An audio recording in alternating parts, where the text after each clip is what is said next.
Okay, magandang gabi po sa ating lahat. Uli, nangungumusta po tayo.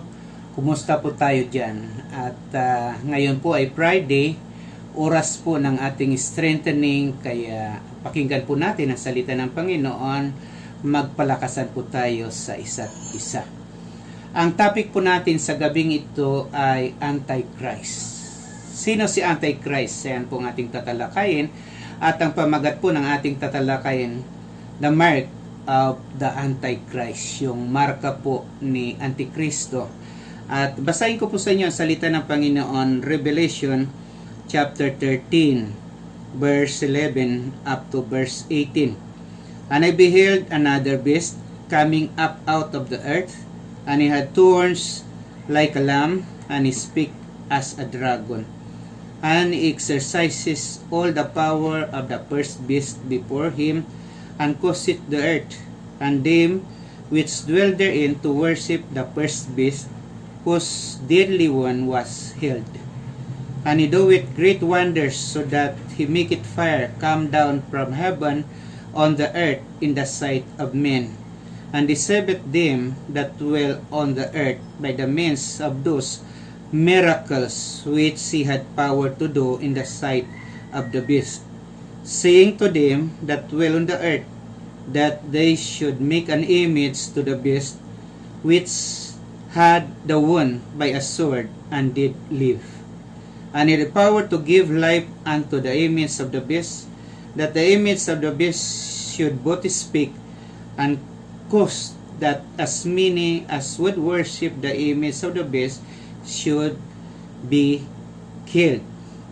And he caused all, both small and great, rich and poor, free and bond, to receive a mark on their right hand or on their foreheads, and that no man might buy or sell, save he that had the mark or the name of the beast, or the number of his name. Here is wisdom. Let him that understanding count the number of the beast, for it is number of a man, and his number is 666. Tayo po ay mananalangin. Amang banal, tulungan niyo po kami, bigyan niyo po ng karunungan ang inyong lingkod, puspusin niyo po siya ng banal na Espiritu. Pinadalangin ko rin po ang bawat isang makikinig, ipaliwanag niyo po ang inyong mga salita, in Jesus' name, Amen and Amen. Ayon po kay Dr. Holstead, yung coronavirus 19 vaccine na ginagawa ngayon contains microchips, at ito to be implanted sa lahat, willing or unwilling. Yun ang nakakatakot po. Sa write-ups po na pinadala po ni Pastor Capilango from the States, ang nakasulat po doon, it will be a bloody time of history sa US po. At palagay ko hindi lang sa US, sa mga bansa na nakakakilala sa Panginoon, na hindi po sila tatanggap nitong vaccine na ito. Actually, isang author po ay pinipresent po niya yung mga documents to support his claim na mayroon nga po, kasi kasama siya sa project na ito, na mayroong computer chips sa loob ng vaccine. Actually, maliit lang yan, sabi ng anak ni Mrs. Juson, dahil nagwo-work siya sa company ng microchips. Napakaliit lang ito, at kayang-kayang ipasok ito sa injection ng vaccine. Ito po yung topic natin sa gabing ito, yung marka po ni Antikristo, the mark of Antichrist in the light of the scriptures. First, let us know the identity of this person mentioned in the Bible. Ang kanyang pagkakakilanlan, sino siya. Verse 11, John used the word beast, a wild kind of animal.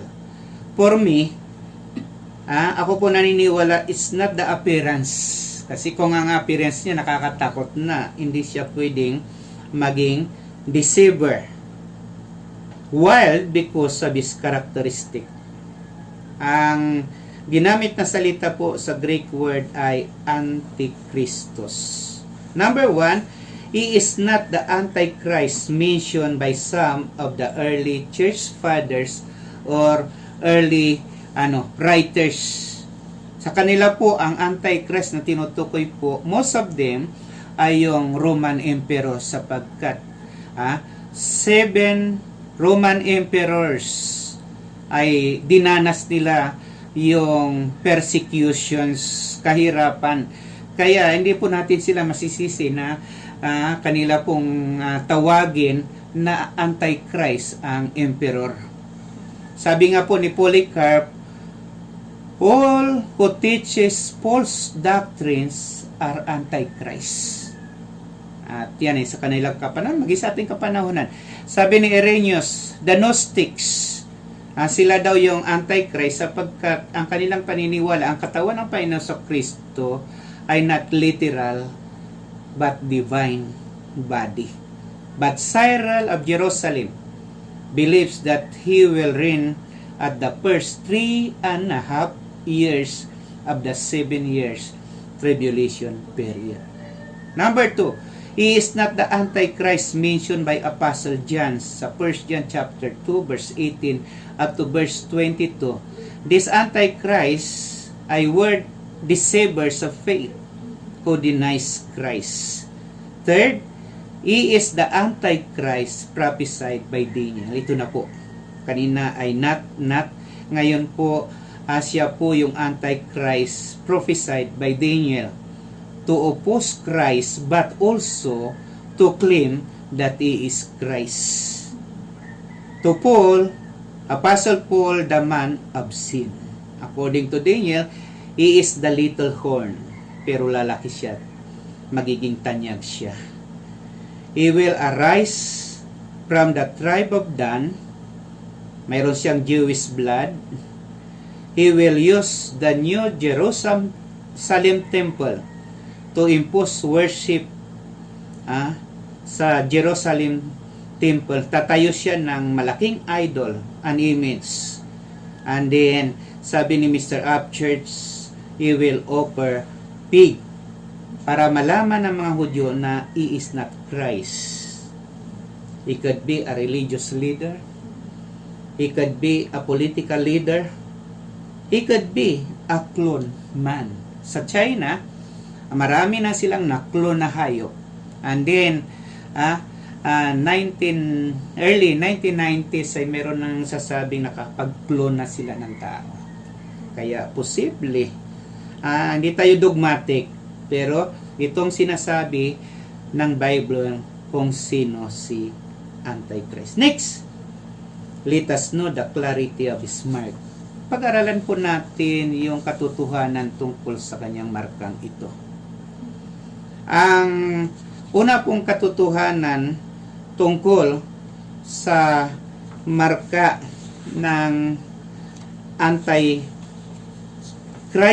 na ito, yung klarong katuruan tungkol sa kanyang marka po ay ito. Balikan muna po natin long time ago, way back at Leviticus chapter 19 verse 28, yung marking po ay already pronounced by God as satanic activity. Pinagbabawal na po ng Panginoon kasi kay Satanas. Kaya kung ang marking na ito ay kanino natin dapat i-attribute, well, kay Satanas ang marking ng Antichrist na ito. Number 1, the proper time of these markings. Verse 11, ang sabi diyan, 2 horns. 2 horns symbolizes authority. Antichrist will sit on 2 important posts, religiously, politically. Verse 12, Satan himself will empower Antichrist. Siyang magpapalakas kay Antichrist. Verse 13, the power of Antichrist ay by signs and wonders. Pwede siyang gumawa ng miracles and miracles. Kasi ang mga Jewish people looks for signs. Ang Greeks looks for wisdom. Meron tayong mga napapakinggang trumpet signs na nakikita. Yan po ay terrestrial signs. Maybe an alarm. Pero sa tribulation signs ay literal na signs and wonders. Sabi ni Mr. Upchurch, mga revolto magsasalita, kikilos, at will deceive many. Verse 15, markings will be on the end part of the first 3.5 years. Pakatanda natin yung actual markings ni Antichrist will be on the first 3.5 years of the 7 years tribulation period. Those who will resist will be beheaded. Kawawa naman po yung mga ayaw magpatatak, sila ay pupugutan ng ulo. And then verse 16, tingnan po natin, a well-known preacher was denouncing the actual and literal markings sa kanya, symbolical. Pero take note, tingnan nyo ng maigi. Lahat ng binabanggit yan ay actual and literal markings, mga kapatid. Sabi ni Dr. Pulitan, the number 6 is the mark of man. Marka natin yan. Kasi we are created, or they were created and we are created on the 6th day. And then triple, because man will be possessed by the trinity of the devil, Satan, Antichrist, and the false prophet. Kaya 666 po. On the right hand, to be slaves of Antichrist. On the forehead, to be soldiers and leaders of Antichrist. And then see the purpose of markings, verse 17, to buy and seal. Parang quarantine pass. Alam nyo, lahat na nangyayari sa ating panahon ay patungo na po dito sa 7 years tribulation period. Hello. Those who have taken the mark ay wala na pong pag-asa ng kaligtasan. Pag namarkahan po tayo ng marka ni Antichrist, wala na pong pag-asa ng kaligtasan. Ay, ba't pa natin hintayin? Hello, nakikinig po ba tayo dyan sa mga hindi pa nagsisi at hindi pa tiyak na sila'y papunta ng langit at hindi pa tiyak na pagdating ng Panginoon kasama sila? It's time. Ba't pa natin hintayin itong pinaka masaklap na panahon? Napakahirap magpapugot ng ulo. Ngayon, ang kailangan ay buong pusong pananampalataya, pagsisisi at pagtanggap sa Panginoon na ating sariling tagapagligtas. Hello. Huwag na po nating hintayin. Repent and accept the Lord Jesus Christ. Ngayon na. Alam nyo, gustong-gusto ko yung awiting Jesus ay come. Lapit na po tayo sa Panginoon. Jesus ay come. Mga kapatid, mga mahal sa buhay natin, mga kaibigan nating kaklase, mga kamag-anak, it's time to share the Word of God kasi kahindik-hindik ang mangyayari sa kanila. Ang comfort sa atin, ala na po tayo pagdating ng panahong ito. Wow, salamat sa Panginoon. At last, makikita na po natin ang ating Panginoon. Thirdly, lastly, let us know the possibility of what is happening today in relation to the teaching of the Word of God. Ano kaya ang totoong nangyayari sa ating kapanahonan? First, I am not against to those who are believing on the microchips on the vaccine. Dahil maari ito, trial and error, maaring ito ay pauna. Sa dami ng daming taong mamarkahan ng 666, mga kapatid, ay pauna na lang ito. At honos, kasi imomonitor, yun ang kanilang reason bakit mayroong vaccine sa loob, para i-monitor yung taong nagpa-vaccine. Pero hindi po yan ang real issue. Ang real issue po ay doon sa panahong yon, aalamin kung saan tayo at sino tayo, mga kapatid. And then, tingnan po natin. Tingnan niyo mga term, new normal. Ang abnormal ngayon ay new normal. New order. And then, globally, sa lahat ng mga bansa. And then B, tingnan nyo next, yung Universal ID will be implemented on September. Napakalapit na. Ayan, by force. Lahat tayo magkakaroon na po ng Universal ID.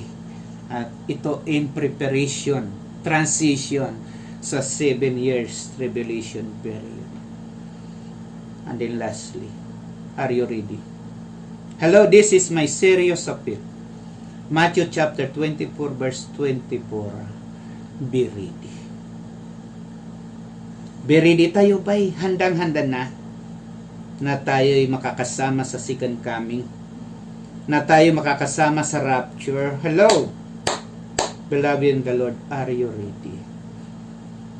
And then, sa atin na mga may Kristo na, ang readiness ay always anticipating for the coming of the Lord Jesus Christ. Ang ginamit na exegete, ang root word ay readiness of hand. Kaya sa mga hindi pa tumanggap sa Panginoon, kayo po ba'y kumapit na sa Panginoon? Kasi ang kaligtasan ay pananampalatayang kakapit tayo sa ating Panginoong Jesucristo. Anin sa atin ng mga Kristiyano, hello, ang root word ng readiness ay a ready hand. Dahil nagpapagamit pa rin tayo sa Panginoon. Dahil gumagawa pa din tayo sa Panginoon kahit sa gitna ng coronavirus. Hello. Mga kapatid, are you ready? Handa na po ba tayo? Hello? Iiwanan ko yan. Ang salitang yan. Handa na po ba tayo sa pagdating ng ating Panginoon? Panginoon, maraming salamat po sa inyong mga salita. Sana gamitin nyo ito na tawagin sa kaligtasan ng aming mga mahal sa buhay. Gamitin po nyo ito na maging hamon sa amin na mayroon kayong magagawa kahit sa gitna ng COVID-19 na ito, mag-witness, ang magpuyat, ang magbantay sa pagbabalik ng aming Panginoon sa Kristo. O Panginoon, nagtatrabaho kami day and night para paglingkuran namin ang aming Panginoong Hesus Kristo. Panginoon, o Ama, patawarin niyo minsan nakakalimot kami. Subalit sa gabing ito, i-challenge po niyo ang bawat isa maging handa sa pagdating ng aming Panginoon. In Jesus' name. Amen. And amen. And din yan, anak, gawan mo na lang ng kaunting explanation kung magagawa mo pa. Puro kungin.